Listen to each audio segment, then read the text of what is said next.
The Dow Jones Industrial Average keeps topping its high. The S&P 500 nears its benchmark best. How far might this bull market run, and what's driving the climb? Joining me to talk business is Chris Harkins, Senior Vice President and Managing Director with Delta Trust Investments. Thank you so much for being with us. Roby, thanks for having me. All right, so we have seen this incredible market run over the last couple of weeks, particularly this week. What is driving everything? What is making this market go so high? It's really interesting. I mean, there's a lot of headline news that is saying one thing, but what's really happening is it's the fundamentals.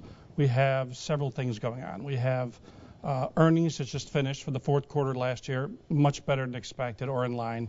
You had productivity as far as employees, as far as how productive they are, off the charts, and you have housing coming back.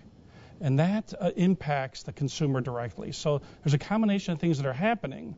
And the good news is, Roby, that I think investors are looking beyond the day-to-day stuff, and they're looking out 6, 12, 18 months, and they like the trend. Do they like what's happening with the jobs picture, which we got a good report on Friday, actually a better than expected report.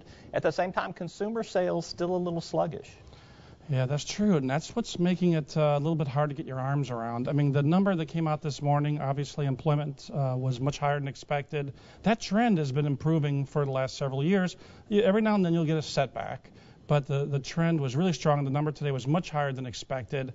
And I guess until that employment number drops a little bit further closer, probably below 7, I think then it really starts kicking in. This track that we've been on for the last several years, it's for real, and it's going to continue. We hope that'll continue for the remainder of the year. The financial markets love bad news at times. They react very poorly to bad news. We've had the sequester and the dysfunction in Washington, D.C. That has not held this market back. Why do you think that has not hurt things? I think what happens is, Roby, is our skin becomes thicker. And I think, unfortunately, investors are used to this kind of dysfunction or inactivity out of D.C. And so they go back to, and this is really encouraging, they go back to the fundamentals. Again, earnings, productivity, predictably low interest rates, housing, and the global market remains growing. And this is great to see the investor sticking in the market and looking beyond the headline news, accepting things are tough in certain areas, but going forward and looking at the long term rather than short term. The Federal Reserve has been buying about $85 billion a month in mortgage-backed securities to, in essence, prop up the economy. This is called quantitative easing. We're on our third round of it.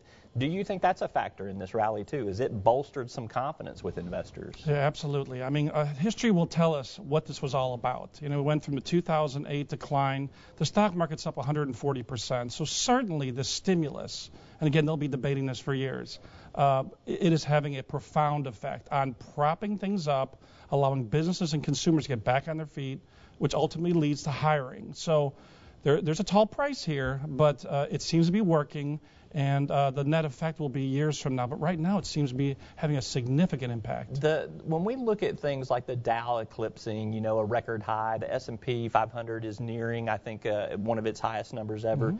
A lot of people it's a benchmark, it's a number. Does it really tell you something? What does it tell you when these benchmarks are hit, when these numbers hit these all-time highs? Yeah, that's a great question, Roby. Sometimes I'll go home and I won't even know what the market closed at, because I don't own the stock market, I own stocks. So that's a great point. Certainly the benchmarks are kind of fun to talk about as far as new highs. But at the end of the day, people will go home and look at their own investments. And there may be a disconnection, for better or for worse, of what they own and how their portfolio is performing versus what's being reported. Ultimately, it's about individuals and businesses looking at what they own and then using those benchmarks as maybe a gauge. But sometimes there's a disconnect there. But certainly, higher markets, the boats rise with that tide, absolutely. You feel good about where things go because, as you know and I know, what goes up eventually can come down and does come down. I mean, we're going to see the financial markets are going to move. That's just a given. But absolutely. Are we close to some sort of market correction or pullback, or do you see a rally kind of extending out for a period of time? Just, there's studies that just recently came out in the Wall Street Journal, and we do this every now and then. Just because a market hits a new high does not mean it has to pull back. So this idea that the market's making a new high does not mean it's going to stall or go up. Ultimately, it'd be nice for the markets to stall a little bit and take a breather at the very least, and let things kind of catch up and allow earnings to kind of kick in again. But there is no rhyme or reason as to why today the market's closing today, and what means it's the high and it has to come down. As long as the economy keeps going, those fundamentals I mentioned earlier, if they continue, the market can justify going higher. You hold a lot of people's hands because you work with a lot of investors. Yes, I do. What are you telling them right now? What's kind of your 30-second elevator speech of, hey, hold on, sit tight, let's run through this? Yeah, I mean, what really, and that's another great question. I mean, what really matters right now is everyone's own particular, their risk and their goals, and pull away from some of the noise.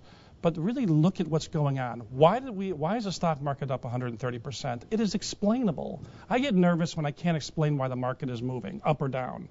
But there's a very good reason why the market's up. So the things I'm talking to my clients are where are we at specific to them, and if they're in the equity market, I'm saying stay with it. Expect a correction at some point or a stall, but until we start seeing some of those fundamentals, Robies, that I mentioned, unless they turn over, we're going to stay with this, and we're going to watch it closer and closer if it continues to rally. But we have a game plan on when we're going to get out when we see some of these things begin to roll over. Until then, we're going to ride them and stay with our quality investments. All right. He's Chris Harkins. He's a Senior Vice President and Managing Director at Delta Trust Investments. Thank you so much for being with us. Great insight, by the way.